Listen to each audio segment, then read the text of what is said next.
Our session today features a Rutgers Business School Executive MBA alumnus, Rushab Kamdar.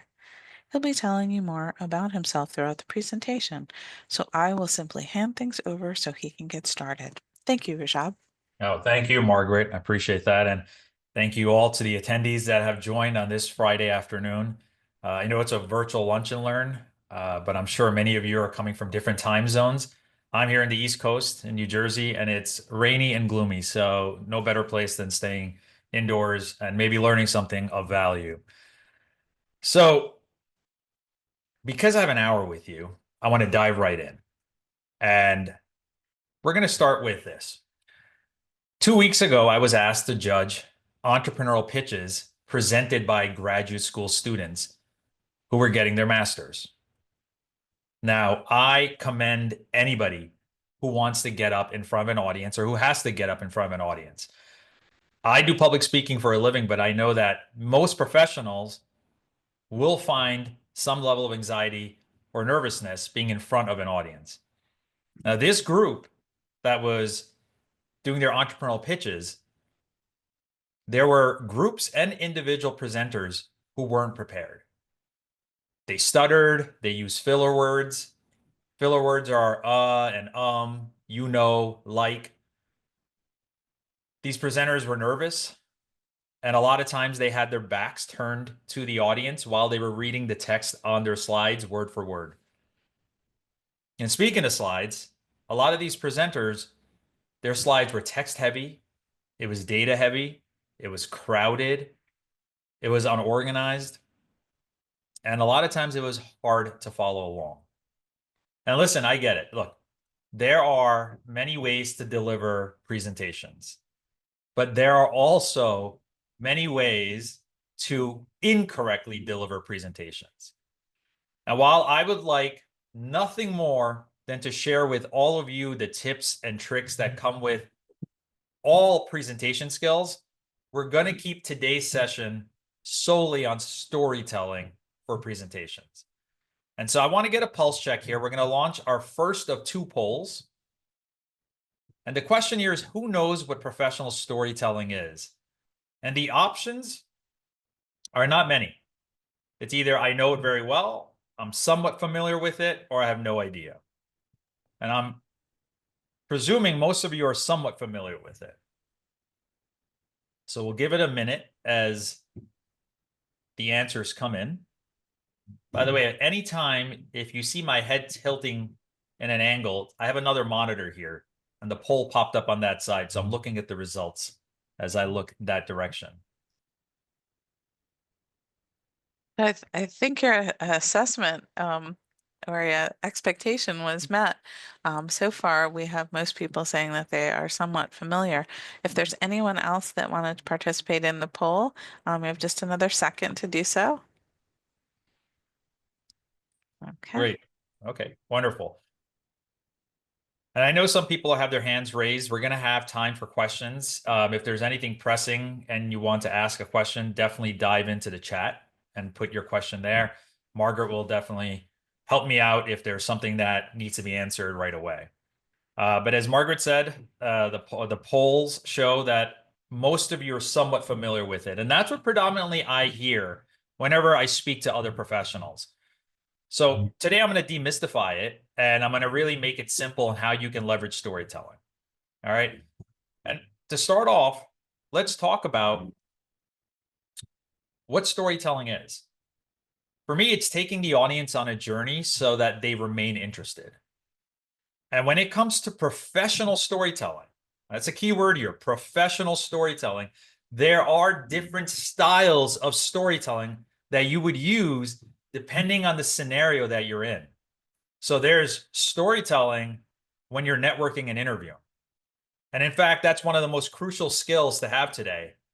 In fact, I deliver a workshop called Storytelling to Land Jobs to universities across the country because of how important storytelling is to secure a job. So a lot of times, if you feel like you're a walking resume, whenever you have to talk about yourself to potential employers or people that you meet when you network, then you definitely may want to brush up on the skill of storytelling when you're networking or interviewing. But for unfortunately, that is a presentation for another day, because what we're going to do today is we're going to talk about professional storytelling, specifically in presentations. And we're going to lean into two specific presentation styles. These two styles are the scenarios that all of you most commonly will find yourself in. All right, so let's take a look at what those presentation styles are. The first one is what I call professional presentations. And many of you are familiar with this, especially in the corporate environment. It's when you're delivering data-heavy information, or when you're giving a colleague or a higher up status updates. It can also be when a sales team is delivering a sales pitch, or if you're an entrepreneur and maybe you're delivering a pitch deck to an investor. Now, what I've found is that most professional presentations tend to leverage PowerPoint slides. The second style is what I call knowledge sharing presentations, basically what you're witnessing right now. And these presentations are about teaching skills, or introducing a framework, even motivational talks, like a keynote speech or a TED Talk. And what I found is that this presentation style, the use of PowerPoint or slides is about 50-50. I did a TED Talk back in December, and I did actually use about 7 slides in my TED Talk. But when we talk about slides, we're going to get into that later into this presentation. I want to do one more pulse check. This is our last poll question of the day. I want to get a feeling of what is your biggest challenge with presentations. And as the poll is being launched by Margaret, there's a couple of options here, and I'm going to walk you through it a little bit. Is your biggest challenge slide design and content? So how to make the slides look nice, or what to put on the slides? Or is it chronology of topics, which means you have all the information, you just don't know what order to put it in? Or is it staying on time? This means 2 things. Either one, you ramble too much and you go overtime, or you're so nervous that you want to get it done so quickly that you finish a presentation, you have 20 minutes still left. Or is it delivery? This is how you present. Do you sound nervous? Do you feel like you ramble? Do you feel like you stutter? Do you feel like your body language or your stances can become better? That's what delivery stands for. Or is it something else that I may have not mentioned? And while you're answering this, if it is something else, if you can, put it in the chat, because I want to get an understanding of what something else may be. Hopefully I'll address it, or I can address it in the future at some point. So looking at the results here, the winner is delivery, the nervousness, the rambling. And then a second is slide design and content. Okay, great. This gives me a pulse check to understand what all of you are going through. All right, so I'm going to continue here. If you want to still add your answers, I think the poll is still left up. So I just wanted to mention, Rushab, that someone did define there's something else as deciding what is impactful and paring it down to that. Okay, very nice. I think we're going to be talking about that. And if I don't, please make sure when we do Q&A at the end, you ask that, because I definitely want to answer that. And I have an answer for that. All right, wonderful. So when it comes to storytelling, before you begin crafting your presentation, and even before you craft your slides, if you're going to use them in your presentation, your story starts by asking and answering 3 specific questions. So the first question that you want to ask and then answer is, what is the main point of your presentation? Every story needs a main point. So if you're in finance, is the main point of a presentation that you're about to deliver to your team or to your boss, is the main point about the decline in quarterly profits for the last 6 quarters? Or if you're in product development, is the main point to present a go-to-market product strategy? If you're a student, is the main point of your presentation a philosophical perspective of your PhD thesis? And the reason I talk about this is because I often find that when someone is delivering a presentation, they have 20 main points instead of 1. You know, I was hired by a large company to do a keynote on change management. And there's a lot we can talk about when you're talking about organizational change. But I made sure my main point of that keynote was the phrase adapt or get left behind. And because I created that theme, adapt or get left behind, that was my main point.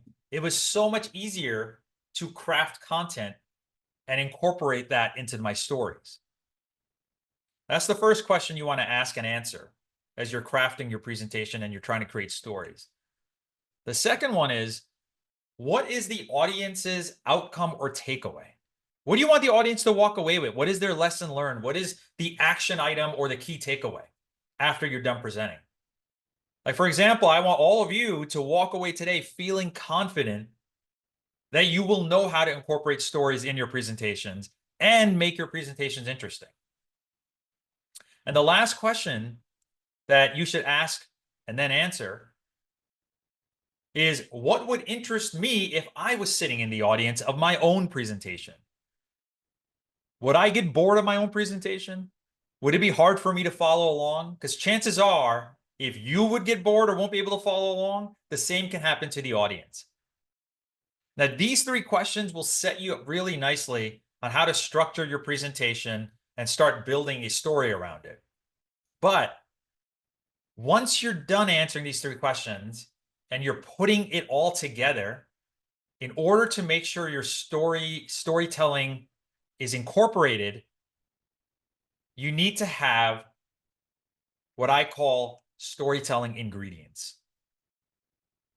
Now, I'm going to introduce you to 5 ingredients.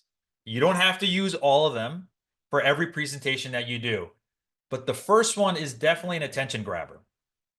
So the first ingredient you have to have is what we call hooks.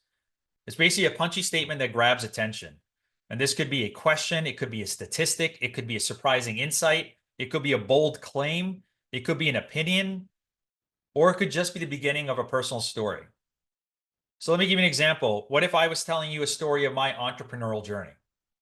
I've owned a number of companies in the past 2 decades. And what if I use this hook?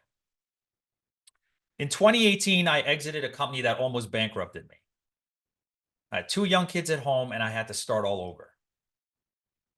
Now, that is a punchy statement that would grab attention. It's a true story, by the way, one that I'll share another time.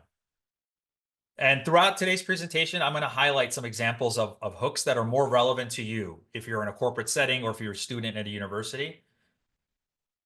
We'll definitely talk about that in other examples. The second ingredient is telling a personal or professional experience.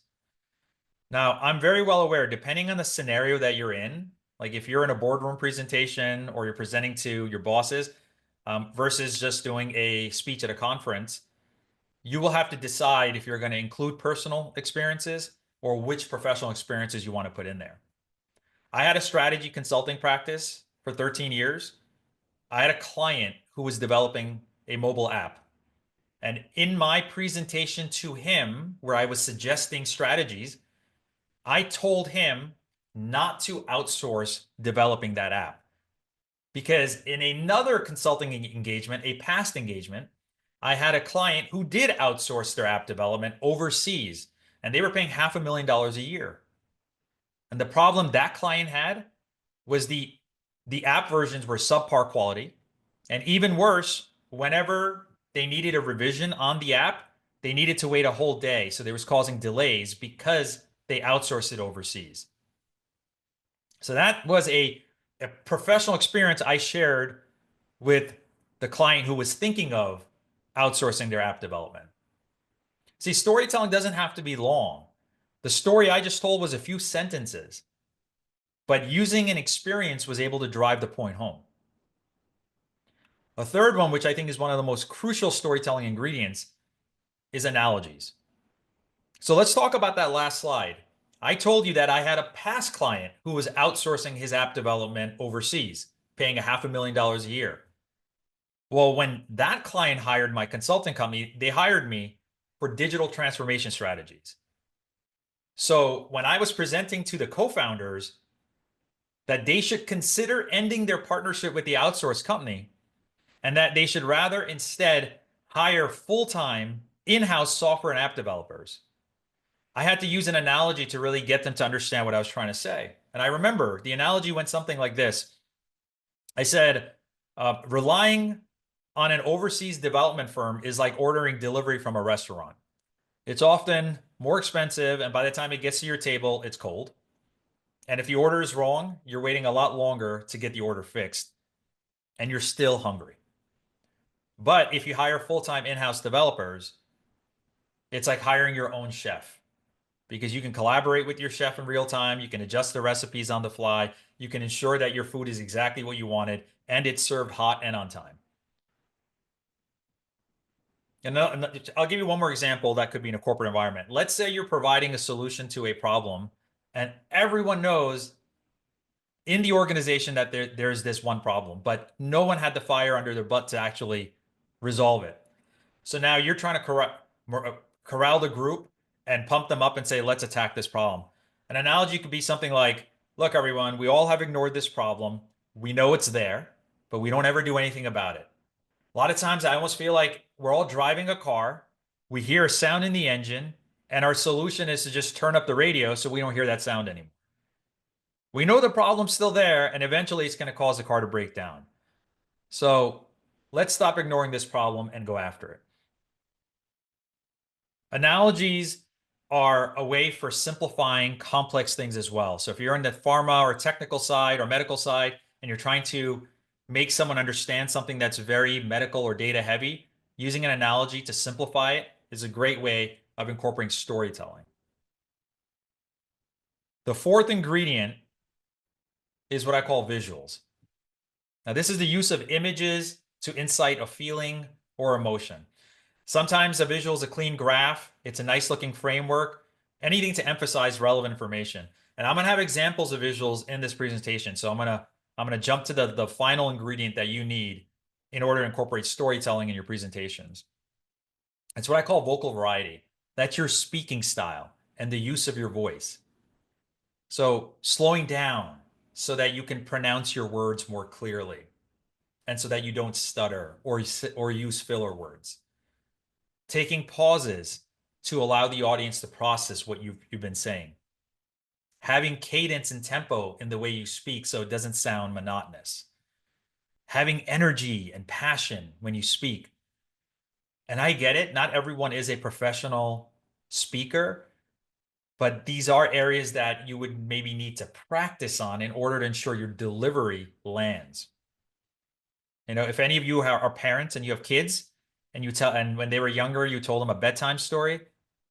I know as a dad, I have two daughters. They're now middle school age, but I had to include emotion and reenactment so my child would feel the bedtime story. You know, same kind of goes for presentations. You don't have to reenact it, but it's important to make sure that you exude the confidence.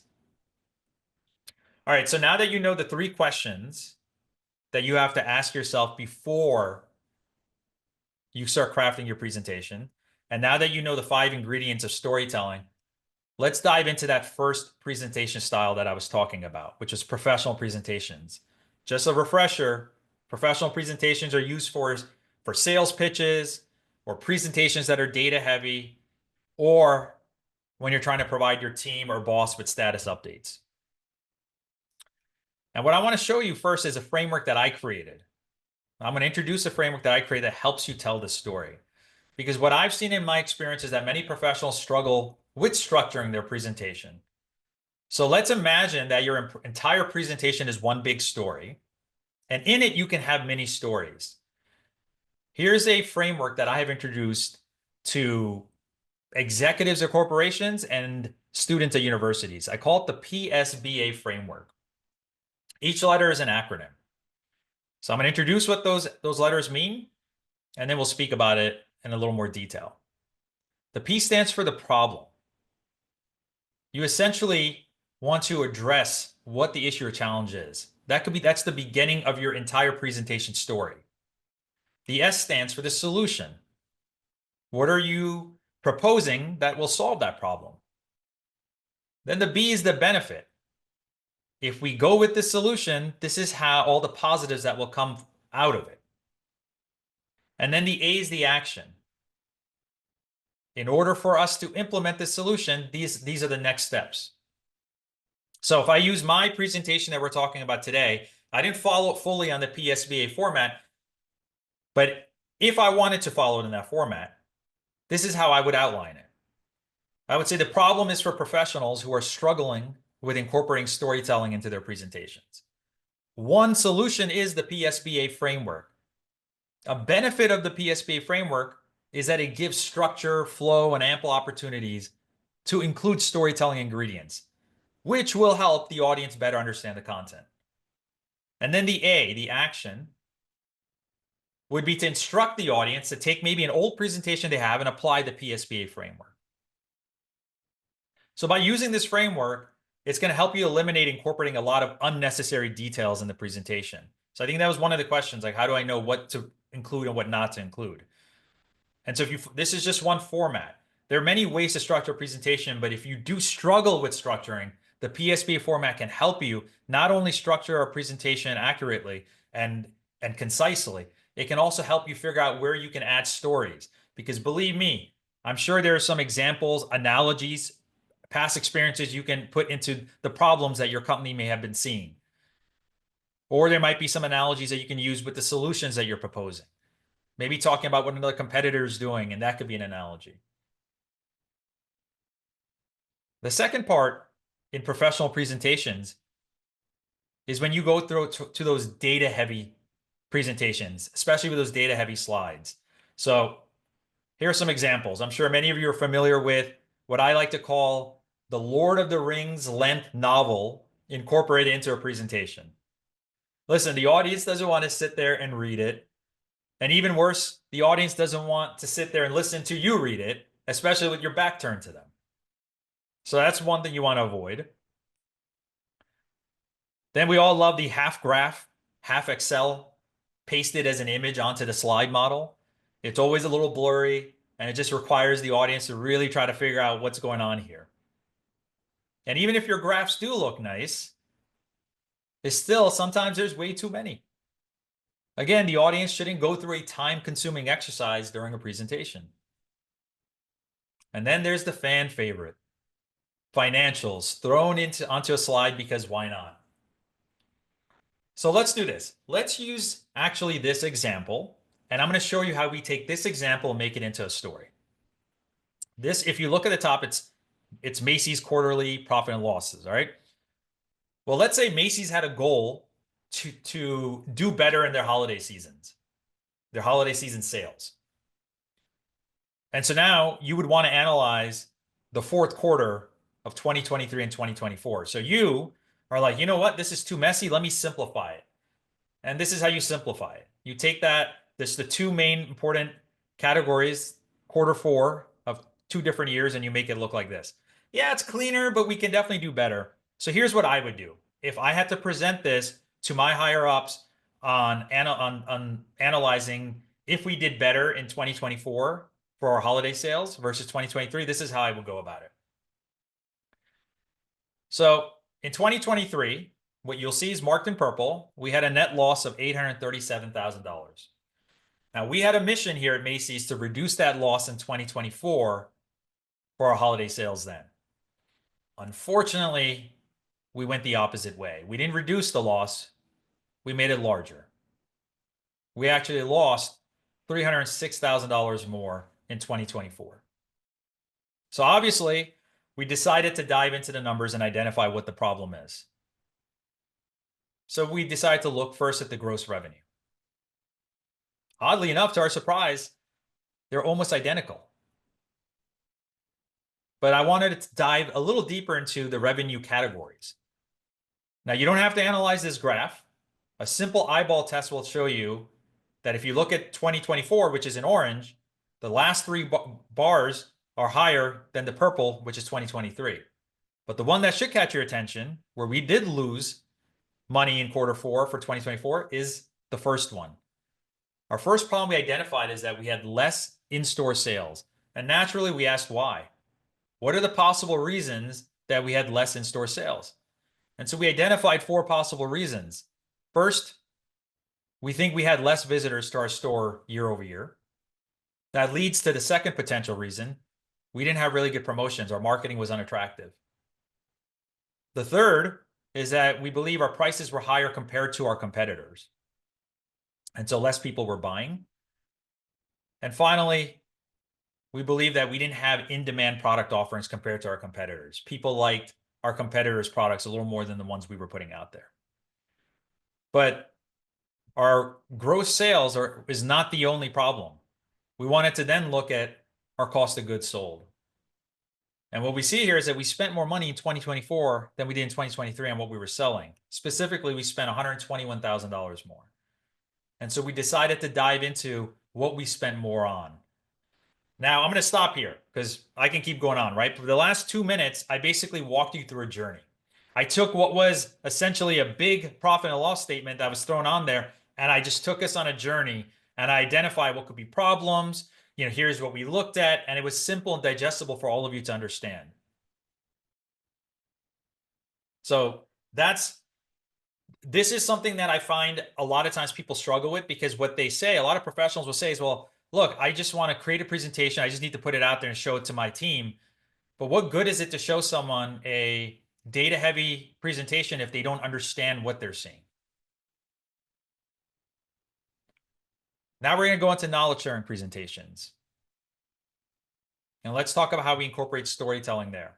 Remember, just a refresher, knowledge sharing presentations are those skills building presentations or motivational talks, or introducing a framework like I did with the PSBA one. And that's kind of a good place to start, because frameworks are extremely effective to storytelling.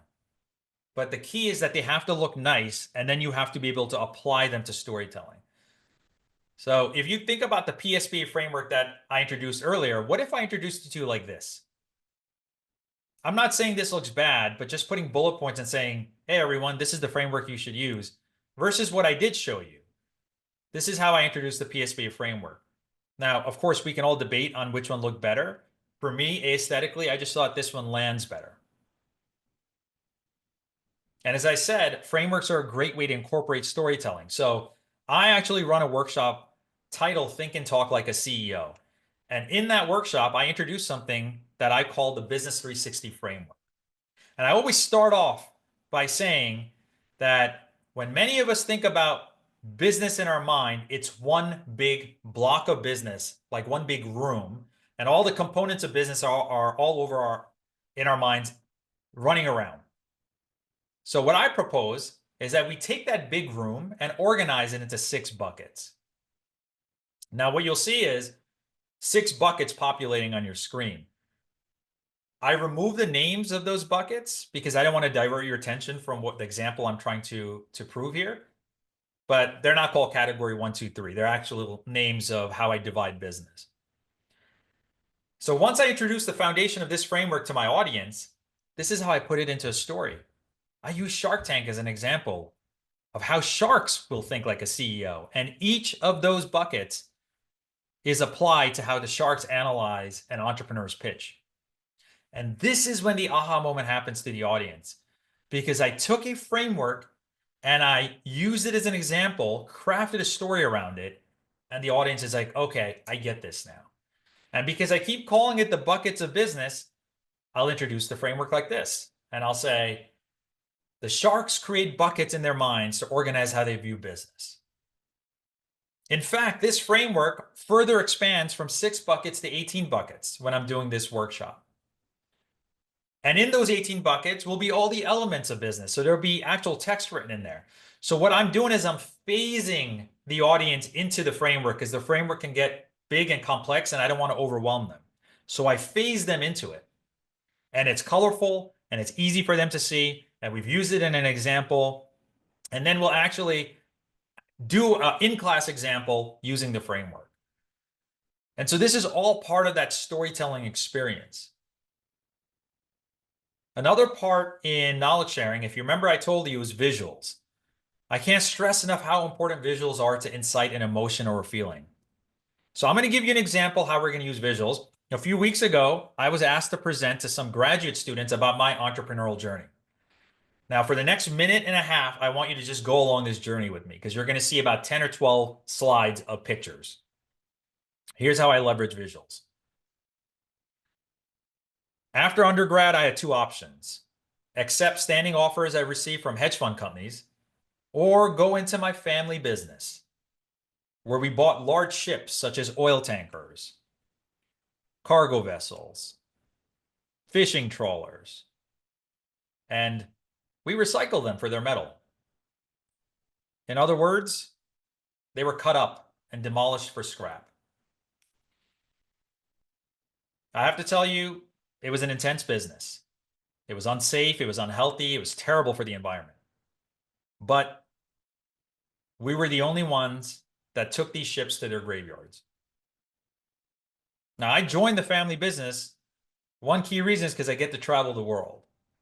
It also didn't hurt that we had another business, pharmaceuticals. Now, we didn't manufacture the drugs, but we were the middlemen. We were tying companies together. And then came the global financial crash of 2008. Fortunately, our family business weren't hurt as bad as others, but that's when I made the decision that I wanted to do more for myself, and I wanted to chart my own path. So I entered my MBA program at Rutgers University. That's me there with the spiky hair in my 20s, standing alongside the director of my MBA program. Some of you Rutgers alumni here may not remember or know of Farouk Langdana. And you'll see that it's graduation day, and I'm not wearing my graduation cap. And that's because I didn't want to mess up the spiky hair. But to be honest, I didn't know what I wanted to do once I received my MBA. Start another business or work in corporate America. So I decided to interview consulting companies. But as I went through that process, I learned my ambition was in entrepreneurship. So I ended up starting my own strategy consulting practice, which evolved into what I do now, workshops, coaching, and keynotes. But as I was running my consulting practice, I was a serial entrepreneur, so I had my hands in other things. I tried my hand along with some friends at a tech startup. It's another story for another time. And for a brief time, I was pulled back into another family business venture, which was in the iron ore mining industry, specifically in Mexico. And if by chance some of you are curious, if I came across cartels while I was doing business, I plead the fifth. Now I'll stop right here, but I think you're getting the importance of how visuals can help, especially in knowledge sharing presentations. One more thing about knowledge sharing presentations. Know your key moments. You should actually know your key moments even in professional presentations, but those key moments may be more on the job related. But be sure to know things that have happened in your life, both personally and professionally, because this is where the stories come from.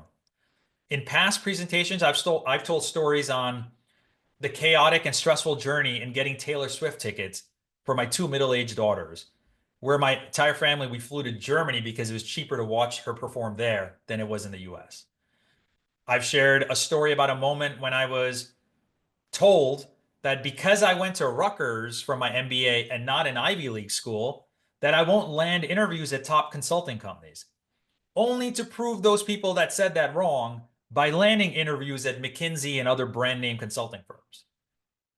I've shared stories of the dangers I faced when I was working in the ship recycling business, the family business. One story is where I was almost kidnapped in Lagos, Nigeria. And the point is, you want to be sure to take a moment, sit down, and document your life and professional journey, because they will make for great stories. Now, I'm going to start with a live question. I don't know if we can make this work. Maybe put it on the chat. Maybe you can unmute. But what have you noticed about my slides? Maybe the chat would be the best way. And Margaret, you can jump in and let me know anything in the Q&A. But what have you noticed about my slides? I wanted to take a moment to talk about slides and the relevancy, if you use them, how they will help with storytelling. Okay, there's a bunch coming in on chat. And if you want to hear more about any of the ones that you see there, Rushab, let me know and I'll invite those individuals to unmute and speak with you about it. But a lot about clean, the slides not being busy or text heavy, strong on the visuals, clear messaging. Some of the fact that some of the images, some of the slides are just images, not words, and that makes what you say about it be very impactful. Beautiful. Yeah. And I think a lot of them, what we see is there's a common theme here.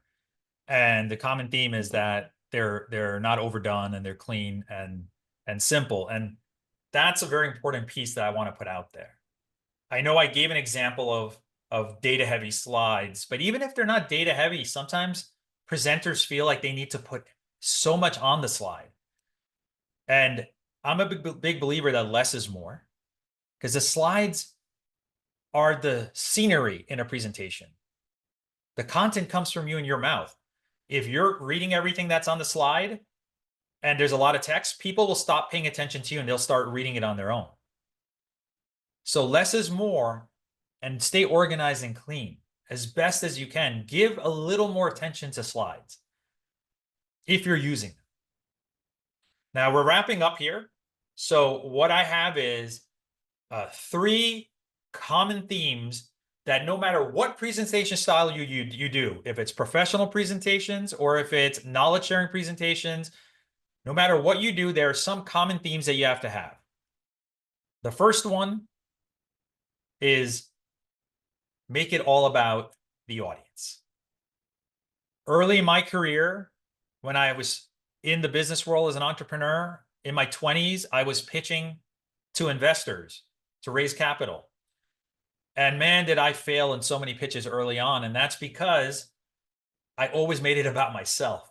I made it about my product and why it's so great and why my business is the best business. But I never thought about them early on. And as I got better, I started realizing I got to think about them. Why are they listening to me? What is it in for them? Does this align with the type of investments that they do?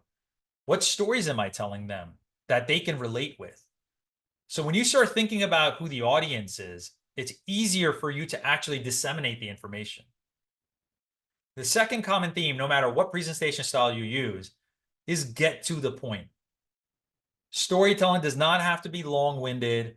Honestly, a story can be 2 sentences, especially in professional storytelling. So staying true to this suggestion, I'm going to move on to the third common theme. And this is very important. Guys, you are the stars, not the slides. And if you're using slides, don't rely on them like a crutch. I could do this whole presentation without the slides, but I knew that on a virtual setting, this will land a little more. The text is there. It's not a lot for you to read, so you're listening to me more than you're reading. But you're the star. Remember that. You're the star of the presentation. You're the storyteller. You're the narrator. One little side note here. You may notice I didn't have a slide like this, which is, sorry, it took a moment to pop up, which is a bullet point of my background, because all of this you probably already heard me say within this presentation. And that's the benefit and the art of storytelling in a presentation. Sometimes you don't need to talk about yourself in this structured resume format. You got to know a lot about me as I was going through this presentation, and we've been talking for about maybe 30 minutes, 35 minutes once I started speaking. And I'm going to tell you something. I've hired a lot of speaking coaches. I know a lot of speakers in my career as I was going down this journey. And I'm telling you, there's one advice I dislike and I don't listen to. It's almost like they templatize advice and everyone follows it, which is always start with your story so the audience resonates with you and they feel for you. And I look at it the other way. I'm thinking, look, the audience will get to know a little bit about me, and there will be moments where I'll tell my story in the presentation. But when I first start off, I need to make sure that you guys know you're sitting here and you're going to get value out of it. If I sit there for the first 7 minutes talking about how great I am and boast about myself or what I've accomplished in my life, I'm going to lose a lot of people. But if those of you that were here from the beginning, I jumped right into it. I went right into what we're going to do today and talk about. So just a little note in talking about yourself when it comes to storytelling. So with that, I'm going to now leave it to Q&A. I tried to make sure I beat this on time, so I was able to get at least 15, 20 minutes of Q&A. Feel free to scan the QR codes here and connect with me or subscribe to this newsletter, which helps you with career strategies. And if there's anything I didn't cover, please definitely ask that in the questions. And one last thing I'll say is there's a lot more I could have put in there. But again, we got 1 hour. I didn't want to overwhelm you with information, and I wanted to make sure that you at least enjoyed it. Jerry Seinfeld once said that a comedian can have an amazing amount of jokes, and for 45 minutes, people love hearing it. But the comedian goes for 60 minutes. The jokes are not bad, but people are tired of the comedian now. So, that being said, I'm going to stop talking and leave it open to the floor here. Margaret, if you want to bring people up, if they have their hands raised, if they have questions in the chat, feel free. Thank you so much, Rushab. We do have several questions that um, have come in. I want to ask this one before I lose it. I scrolled back to it in the chat. Um, and a preference, if you have access to use the Q&A boxes to have questions appear there versus in the chat, because they're much easier to find now, and if we have any that we have to follow up on later. But Ben asks, when you talked about the knowledge sharing presentations, when you say 50-50 in terms of using slides, is it a reduced number of slides in their presentation, or that half of knowledge sharing presentations simply don't use slides at all? Yeah, great question. So I say 50-50 because it's dependent on the situation. So I say 50% of people may use slides. Now, the level or number of slides that they use is, again, it depends on what the topic is and what the category is. So we talk knowledge sharing. In this case, I was introducing storytelling skills in presentations. I had frameworks, so I needed to make sure those frameworks were in the slides. I had specific ingredients of storytelling. So I made sure they were in there. But there are people who, if anybody follows Simon Sinek, he has a very famous TED Talk as well. And it's about knowing your why, especially in a corporate world. And if you look at his TED Talk, he just had one of those pads in the back where he wrote on. And he just write a couple things on it, or it's kind of like a whiteboard thing, and that was it. That's what he used as his instrument. My suggestion to you is, if the slides help emphasize your point, use slides. I told you I did a TED Talk. I had about 7 slides. What were my 7 slides? It was literally like one sentence, like 4 words, just to get a point home. And so that's kind of what I would say. It really depends on the knowledge sharing, what you're trying to do. If you like using slides, use it. And I know people who just love getting up and talking. There is a guy I know in the speaking circuit. He teaches when he teaches graduate school students as well. He brags about how he only has 4 slides, and he does 3-hour workshops. So imagine you're sitting there for 3 hours, but there's only 4 slides he'll go through, which means you're listening to him for the whole time. But he's really good at what he does. So he keeps people's attention there. And a lot of times with knowledge sharing stuff, it might be a workshop. So you might be doing exercises with people. You might be having breakout sessions, and that kind of breaks up the monotonous and the boredom that could come with a long presentation. So I hope I answered your question, but the reality is it really depends on if you want to use slides and knowledge sharing. My suggestion is, if it adds value, use it. And the amount of slides you use, it depends on the time you have, how much content you want to put out there. Remember, another key thing is, don't put too much content out, because it could overwhelm the audience. Sometimes just 2-3 key takeaways. When I talked about the professional presentation styles, I only talked about 2 things. When I talked about knowledge sharing, I mainly talked about 2 things. And the third thing was know your key moments. But I went on that more as a storyteller. So I hope that I answered your question there. And again, anybody whose questions I didn't answer well enough and you want more, connect me on LinkedIn and message me, and I'll be happy to give you a little more advice. Um, Rushab, I'm going to ask, kind of combine 3 questions here because they're very similar. So a number of people want to know how to provide enough context for the slides, because they will be shared in a presentation and then posted on a website, or shared um, in a presentation and then follow up on email. So what's the balance to find where you're going to be speaking to the slides and when you're going to be sharing this presentation in a different format without necessarily your voice attached to it? Yeah, and so here's I'll give you a great answer for that, because there are scenarios that maybe you're in a work environment and a key member of the team can't make it because they have another call, or you have a boss that's like, hey, I'm not going to make it, just send me the slides. I'm a big believer that you don't devalue your slides because someone couldn't sit there and listen to you talk about it. So a way to get around that is you have a little more detailed report about those slides as an ancillary document, if you will. And that explains things in more detail. So if someone didn't attend it, no, look, here's a write-up. You can just read it here. I'm not telling you have to write long reports or long essays. I'm not saying for you to do extra work, but you don't need, I would tell people don't devalue your what you're trying to explain on a slide. And because someone couldn't make it and now they just want you to send it to them so that they can catch up on the things they missed.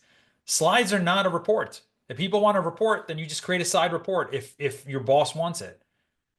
Like I can't stress that enough. Slides are not a report. Slides are just basically something that helps a point get across.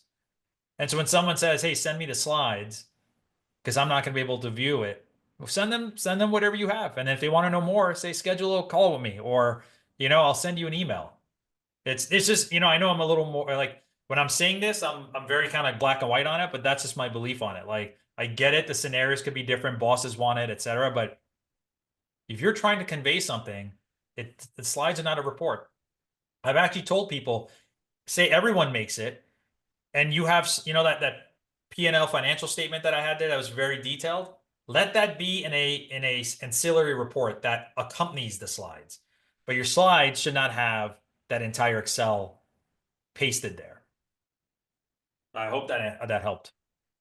Okay, great. So there were a couple of people, like I said, who had asked that. So I hope each person felt that that was answered for them. And Rashab did offer to go into any more detail separately for you. And I don't know that I've ever had this happen before, but we were 1 minute into the presentation and our first question came into the Q&A. And Mark wants to know if storytelling is appropriate in all presentations. Uh, the short answer is yes. The long answer is it depends. Uh, I'll give you a scenario. So sometimes you're running short on time or your boss, if you present something to your boss and they had a call that ran over and now you got like 10 minutes to present something that was supposed to take 30 minutes. So you have to eliminate maybe some storytelling elements, if you will, and just get to the key points. Also, if you're doing a very technical presentation, a very, where scientists, for example, are talking about a key research finding, there is jargon that they all understand. So if you're the presenter, you have to understand your audience to know, are there areas where they may not understand, or I'm trying to drive a point home, let me incorporate storytelling there. Because if you're in a very technical field, maybe you just want the facts and data. You don't really care about the story. So you don't need to have a lot of storytelling. It could just be in the areas that you want to emphasize a point. So storytelling, I say short answer is yes, it's appropriate in any presentation, but it depends on what you're presenting, who the audience is, how many stories you're putting in there, and what you want the audience to walk away with. Okay, great. We actually have someone who raised their hand just now. So why don't we call on Paula and see what her question is? So Paula, you're gonna, oh, I- Paula lowered her hand very quickly after I said that.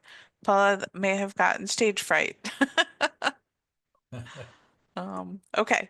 So Paula, if you prefer to put your question in the Q&A, we'll do it that way. So, oh, um, true confession clicked by accident.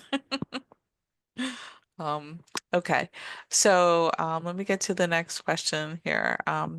You talked about the presentation having a point of view. How do you make a point of view?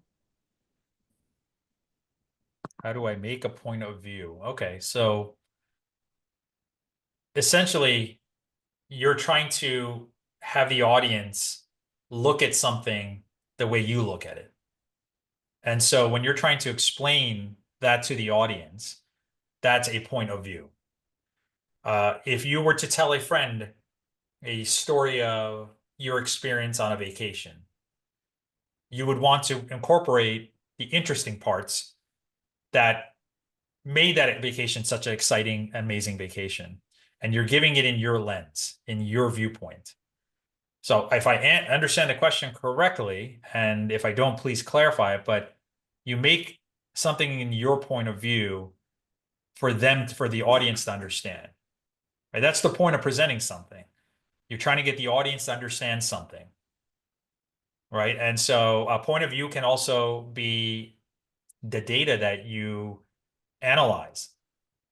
If we look at the financial statement analysis, we're trying to understand why certain sales parts, gross sales were not as good as the year before. And we identified some possible reasons why people were not coming into the store.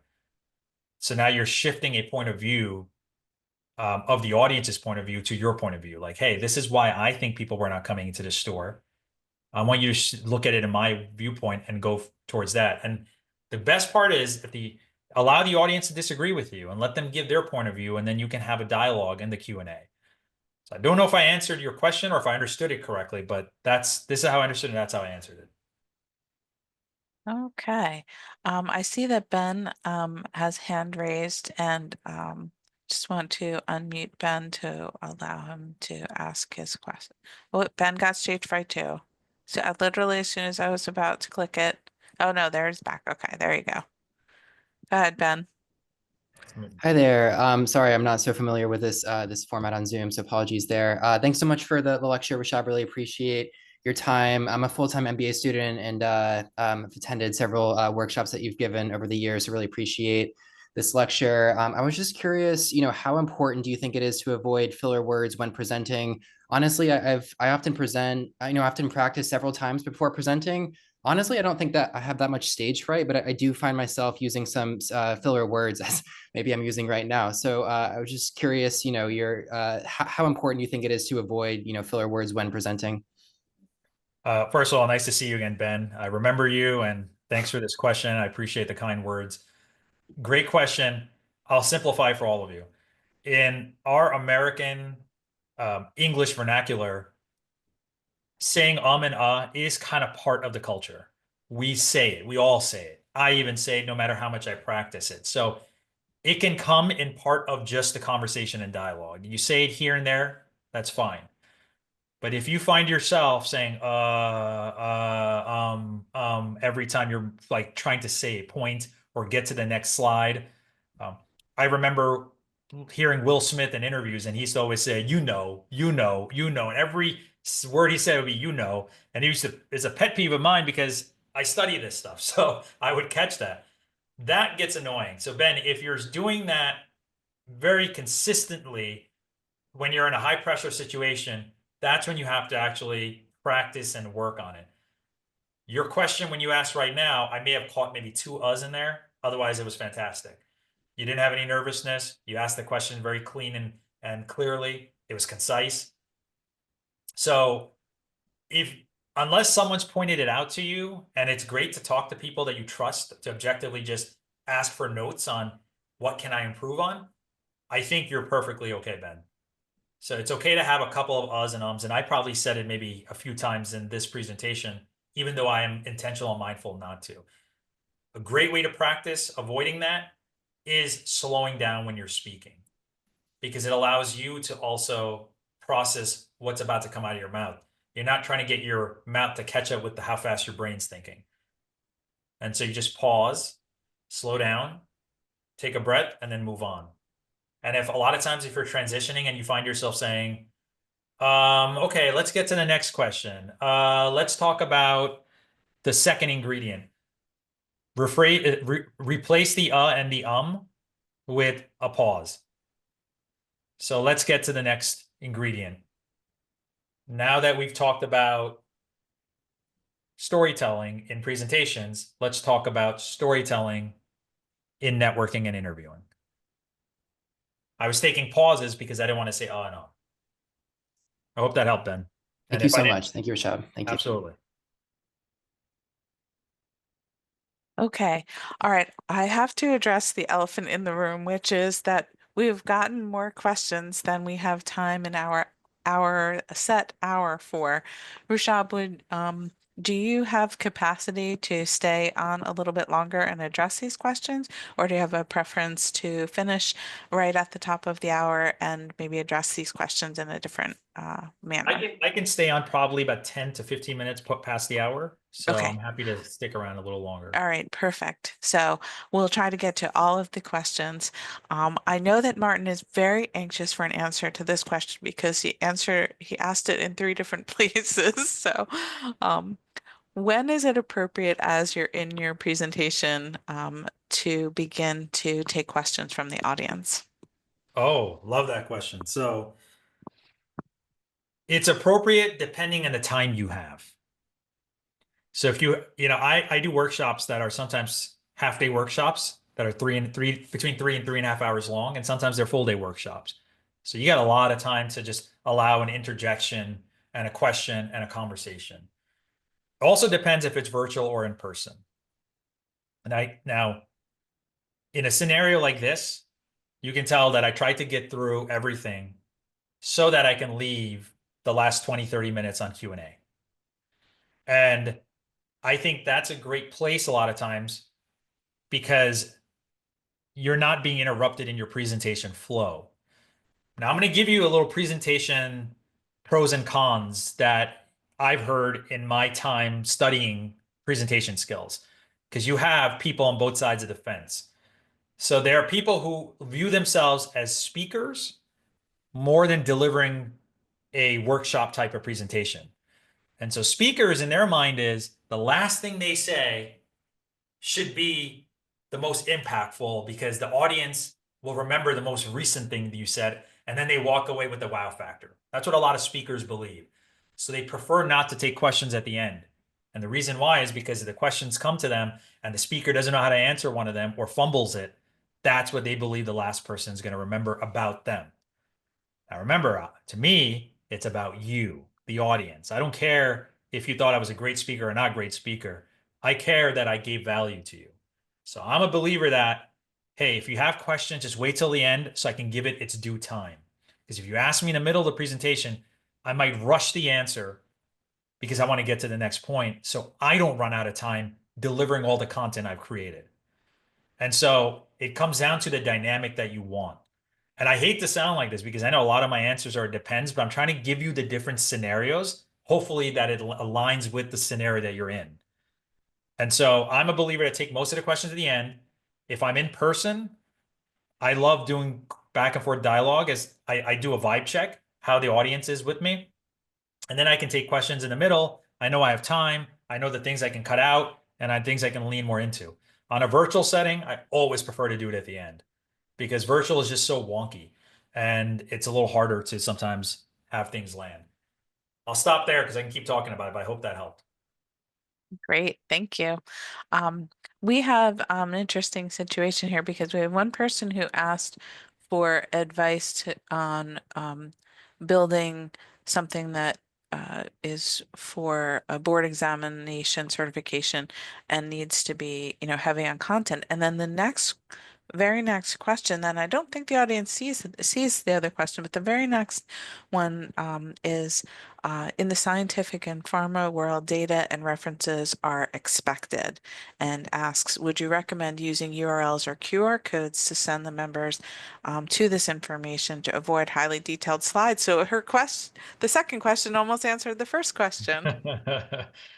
Yeah, it's a great question because what happens is in the scientific community, and I think it should be done in many presentations, if you're using charts or graphs that have IP somewhere else or copyrighted through some other agency or some other reporting agency that's created that, you want to make sure you give them the credit and then you show the whole graph.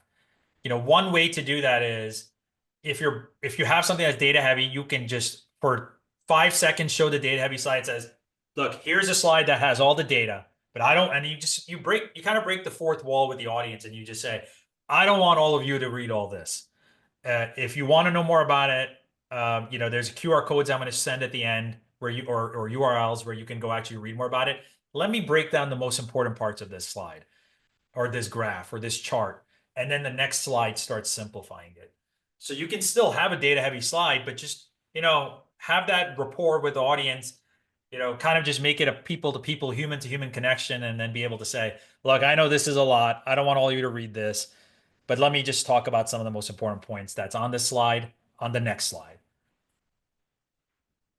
So we had two people who mentioned something about executives. So I'll pose their questions kind of together and try to find it quickly. And one of them I think Well, was Margaret, in. before you do, I'm Sure. sorry. I see that from the question I just answered, I think the attendee asked a follow-up, and I'm reading it Oh, right now. okay, It I says, didn't to see add that. to my question, my finished product will be a course that is about 25 hours long, taken over the span of a few weeks to a month before they sit for their board exam. Any tips to make it more engaging? So if you have 25 hours of content and it's pre-recorded, I guess you said it will be pre-recorded, not live. I'm assuming the person has time to view this 25-hour long event. And I'm assuming that you're gonna have this video course broken into modules. So you make the modules, first of all, it's pre-recorded to make it engaging. But the thing I've learned is you try to keep each module under 5 minutes. I know it's a hard ask, but think about YouTube, think about TikTok. If you do follow those, you try to keep these modules as short as possible so that when someone's sitting in there, they're not feeling like, oh my God, I got to watch 17 minutes of this. Also, you can try to be quirky. You can try to throw a story in there. You have the use because it's pre-recorded to add animation, to add a video, break things up in that manner. But I don't want to get into content creation and video editing and all that right now to answer this question. But there are some post-production tips and tricks you can do. But I'll stop there because I don't want to overtake that question with other questions that are there. But if there's more, I think name is Michelle. Feel free to email or connect me on LinkedIn and send me a DM. Oh, thank you. I'm glad that you noticed that because I didn't. I'm trying to scroll through this chat, scroll through over here. So I'm glad that you noticed that. And your response was exactly how we deliver our online mini MBA programs. Each module is broken up into kind of like a logical breaking point. Sometimes it's plus or minus on the 5 minutes so that the person gets to finish their point or doesn't start something else. But I think we're in alignment with that. So, all right. So the next question I was going to was about when someone either interrupts you and says, get to the point, or on the flip side, that executives would not necessarily accept um, your response. They want you to put the context around it. So I think it's kind of dealing with meeting expectations a bit. Yeah, I think let me start with the first one, which is someone interrupts and says, get to the point. I mean, first of all, that's unfortunately rude etiquette that someone would scream that out to a presenter. Because if you remember when I first started this presentation, I said I commend anyone that gets in front of an audience, regardless if public speaking or presentations is your profession. Sometimes it's just part of your profession. You have to present to your colleagues or your bosses or whoever. And so if someone interrupts, and I've had people who talk when I'm up there presenting, some people who just show up but don't really care what the topic is. And they can be a little bit bothersome. I don't give those people attention. And sometimes I find clever ways of calling them out later on. Again, not relevant to this point, but like there are ways to kind of just embarrass someone if you feel like to that day, if it's just one of those days you want to do it. But that being said, if someone does say get to the point and they mean it in a nice way, if they're saying, hey, we're running short on time, can we just get to the main points? Rather than being contentious, I'm a believer that you just kind of be self-deprecating and laugh about it and say, yeah, no, I know. Sorry, everyone. I probably went a little too long into these last few slides. Let me just hit the high notes here. And what you've done is you've reset everyone's expectations by saying that. Now everyone knows you're getting to the point. It's almost like a commercial break. Kind of just snaps you out of it. You go to the kitchen and get a snack or a restroom break. And so you reset everybody by just saying, okay, I know we talked a lot, but now I'm getting to the point. It's gonna be rapid fire. I'll just get to the main points And I'll wrap it up in about 5-6 minutes. Just give me 5-6 minutes. And now you give them expectations of how long it's going to take you. So that's what I would say in that scenario. The second question was, could you repeat that part, Margaret? I don't know if I remember what was said. Something about executive. Sure, executives not accepting the limited amount of information put onto slides because they want context. So a lot of times I've advised, if it's appropriate, I've advised to give a what I call ancillary report. It's a report that accompanies the slide. So you might have on the slide just 2 data points, and you might say, look, these were our revenues for 2023 and 2024. But if you look at page 3 on the accompanied report that I provided you, it provides a lot more context. You'll see, more of the details of what consisted of those revenue categories and some of my opinions on that. Again, I get it. That could be extra work. But if by chance you have a boss that says, look, I need everything on the slides, and that's your audience, sometimes you just do what they're asking, right? At the end of the day, that's what they want to see. But if all the text is on the slides, a good presenter will just talk about the main points and not all the context. So you might say like, hey, I know there's a lot of data on this. I just want you to focus on the bottom right. You'll see these 2 data points or these 2 metrics. We're going to talk about that. So the context is all there, but at least you're speaking on what's important. So it's a little compromise. Sometimes if you just are asked to do it, I'm not going to tell you not to. I'm not going to say defy your higher ups. If that's what they want, that's what they want. Yes, and you may get to know your boss's social style over time and give the people what they want, that know that it's a person specific context. So don't mean to put words in your mouth, Rishab, but that's where some of my presentation expertise comes from. Um, all right, we have a question here about, and I think this might be fun. Can you give Well, an example? before you do, I see Oh, sure. someone's raised their hand. Maybe Oh, they we can. oh, a verbal question. Okay. Again, I'm looking at a lot. Oh, did you change your mind? Yeah. Okay. That was Stannis? Okay. All right.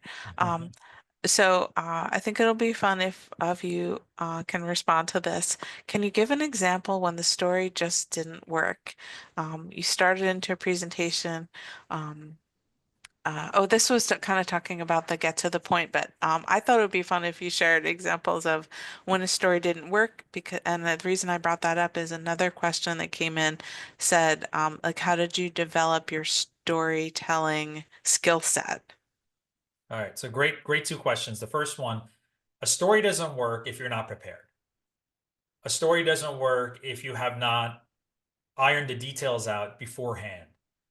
There are a lot of times, and I found myself in this scenario early on when I was working on my storytelling, where I would actually try to recite a story, but I would get my details mixed up. So, for example, I'll say, oh, in 2020, I had traveled to Hong Kong. No, wait, was it 2020? No, I think it was 2019, right? And now you're starting to have that self-dialogue to try to get your details right. And that's when the story falls off the rails.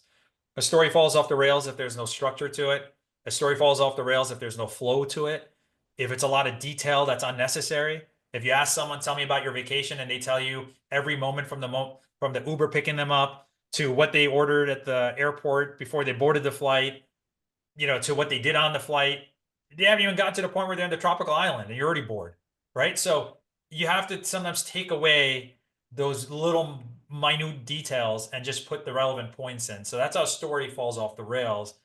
To answer the second question, there are a couple of exercises that I've done to practice how to tell a story, and also helps with removing filler words. It's called a quick fire word game. The quick version of this is choose any topic, object, any word that comes to mind, have a timer next to you, and speak on it for 30 seconds. And if you can speak on that without just describing it, like if we say mobile phone and that's the word, or phone is the word, and you start describing, well, it's black and it has a case on it and it's rectangular in shape, you're going to recognize that you're terrible at storytelling. But maybe if you say the word phone and the story I may say for 30 seconds without doing any stuttering or any filler words would be when my kids were young and I would tell them to use their hands as if it's a phone, what I would commonly see is they would put their hands like this, open palm. Whereas when I grew up, and if we use our hands as a phone, it would be like this. And now we talk about the cultural shift because my kids identify a phone as a rectangular block because it's smartphones. But I grew up at a time when we actually had telephones that had a wire attached to it and they were in this shape.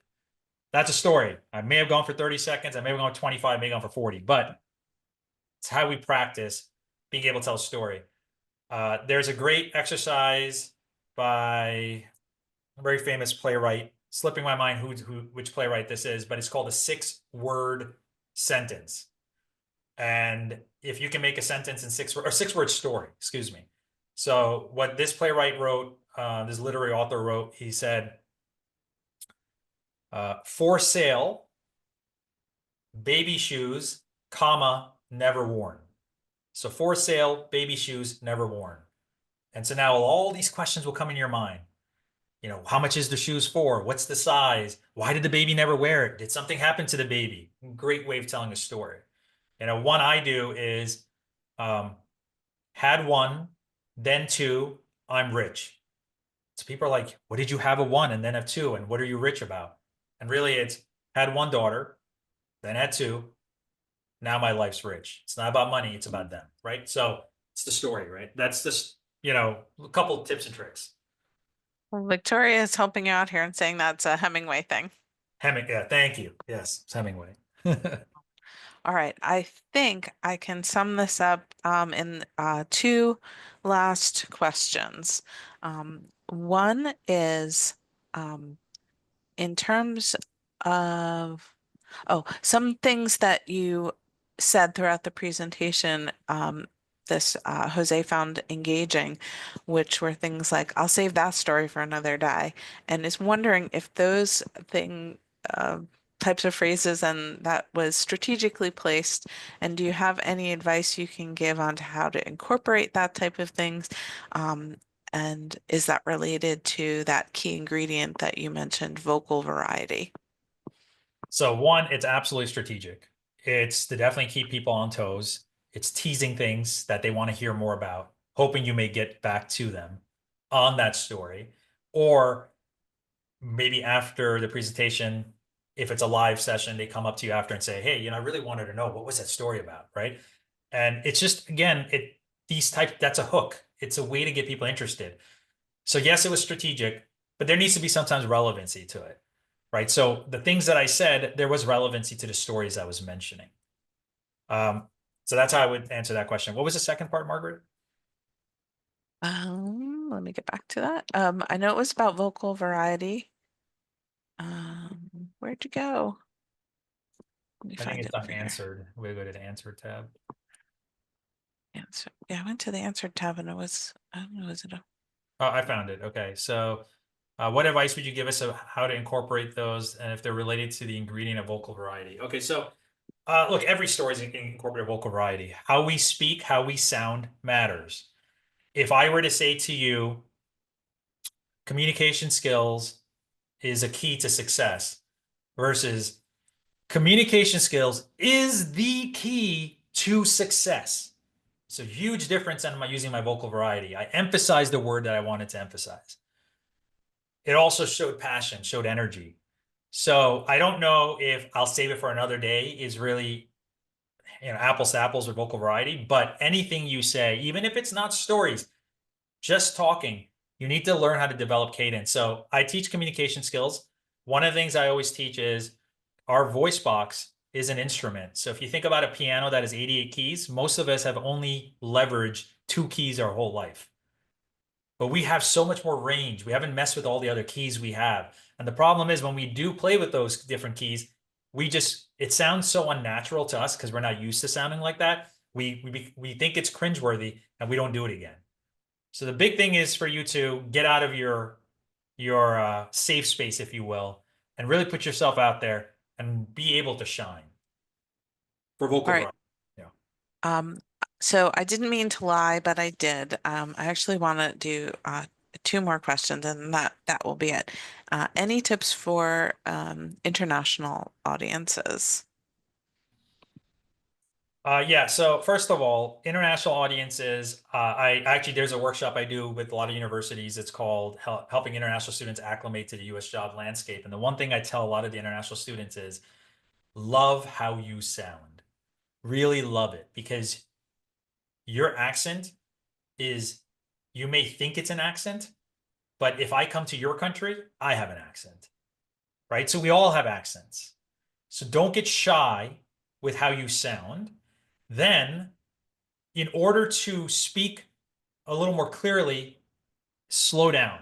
A lot of international students speak too fast, or they're so nervous or shy because they're speaking a second language that's not their primary language. They speak quieter and you can't hear them, or they're mumbling their words. So slow down and emphasize what you're saying. It's all about pronunciation and enunciation. But do not be embarrassed of how you sound. You have stories as well. If you're an international student, leaving your country to come to another country for a better life is an amazing story. So pat yourself on the back, because not a lot of people would do that. I'll keep that answer short. There's a lot more I can talk about it, but I hope that one landed. Great. All right. And then I thought this would be a really good way to finish up. This is a very tactical question. What are best practices in terms of fonts, colors, etc.? Judy Marie noticed that you purposely used sans serif font, black, purple, and orange text. And then a part two of her question was, any tips regarding the best way to rehearse delivery? So the first question, when it comes to branding, orange, black, and purple are, if you go on my website, you'll see that's a color theme throughout. You'll notice that whenever I had a question, I think it was in purple. Whenever I was introducing one of the presentation styles, there was an icon of a star and it was a black background with the presentation style. If I was introducing something that was advice, it had green check mark, it was in green box. If I was introducing a concept or idea, I had a light bulb icon next to it, and I think it was in orange.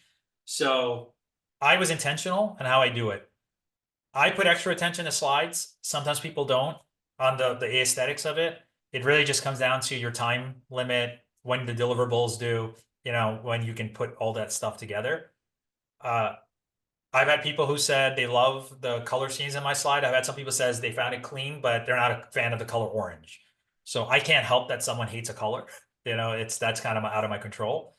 There are some people who are just like, who don't really care for all the colors and all that. The one thing I try to do is make sure, my advice is, if you use colors, don't make it overwhelming. Don't make it feel like you're looking at the rainbow. And just try to keep some white space there, as much white space as possible, so that the colors don't become the crowded part of the presentation. To do better and to improve on delivery, it's an answer you're probably going to hate, but it's practice. You have to practice it an hour before this. And I've done this presentation a number of times. I did it out loud here in my office. One, because it gets me in the zone. It gets the mouth muscles to move so that I'm not stuttering. I'm sure you've seen on TV speakers who do all these weird mouth movements and sounds and tongue twisters and all that before they get on stage. So I actually do a mock presentation the night before, sometimes every day for a week if it's a very big one. Like when I did the TED Talk, I practiced that about 7 or 8 times a day because it was only 10 minutes long. So totality, an hour and a half a day for about 3 weeks, just to make sure it was secondhand, second nature. And so when I'm up on stage, it was natural. I didn't seem nervous, and everything I said came out fluidly. For you, just you practice with other people. You can record yourself. I'm not saying you have to go to those lengths, but these are just things you can do. But get yourself in the mindset by delivering a presentation up front, just to get a feel. It's if you're a student in a class and the class is over and there's no one using that class, stand up in front of the classroom and visualize it, that you're in front, and visualize how you're going to look around, and if you are someone that paces, how you're going to pace. So on delivery, these are just some of the ones that come to mind. There's a lot more: body language, if you're a pacer, you should be intentionally pacing, how you look at the audience, when you're going to tell your story, and what energy and what passion you're going to tell that story, when you're going to bring it down. There's all these different tips and tricks, but just for most people's purposes, if you don't practice, it means you're not prepared. Nice. Well, I have two responses to your answer. And one is I would tell someone that orange is the new black. Love it. And you are my hero for color coding everything. I love it. That's great. Awesome. I think and I hope that we have answered all of the questions that came today. It is hard to sometimes scroll through the chat and find them. So if I missed a question, Rashab has generously agreed to answer any additional questions or clarity if we didn't land on your or didn't interpret your question correctly or miss some point that he would continue to do that. So I just want to thank everyone. We had obviously, since we ran over, we clearly had lots of enthusiastic participation today, and that always enhances the dialogue, makes it better for everyone. I will close by reminding everyone that our RBS webinars take place on Fridays at noon, and you can always visit our webpage to learn more about that. We'll be emailing it to all of the registrants, and if you don't mind advancing that quickly, they'll be able to see where they can visit that on the screen. We do have an exciting schedule of topics and presenters lined up for the rest of this year, thanks to thoughtful suggestions from our audience. So we encourage you to keep sharing those great ideas with us. You'll receive right on your screen as you close out today a very brief 3-question survey about today's event. And one of those is a free form field to type in subjects and or speakers you'd like to see featured in future webinars. And this question came up a few times, and I tried to address it to the individuals who asked at the time. But this is just a reminder that a link to the archived recording of this presentation will be shared via social media and emailed. It can also be found on the Business Insights page of our website, along with the recordings of previous virtual lunch and learns, as well as some fun faculty blogs and other leadership insights.